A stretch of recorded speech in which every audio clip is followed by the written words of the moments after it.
Jungkook, 2024 সালে যখন BTS army হই, তখন 2025 সালের জন্য অপেক্ষা করি।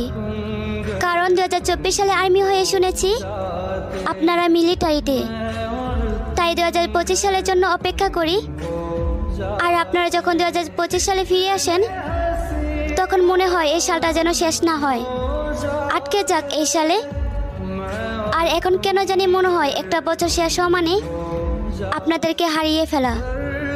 জানি না সে নিকৃষ্ট দিনে কি হবে, যেদিন হাজারো প্রজাপতির চোখের পানি দেখো আমার রাজাদের মন গলবে না। হয়তো থাকতে চাইবে কিন্তু বাস্তবে হারিয়ে যাবে।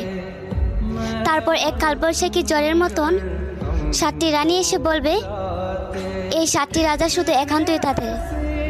সেদিন হয়তো শুধু দেখবো কিন্তু বলতে পারবো না তারা আমাদের। জানো জাংকুক, আমারও চাই আপনারা বিয়ে করে সুখে থাকেন, কিন্তু এই বেহায়া মন বলে আমাদের হয়ে থেকে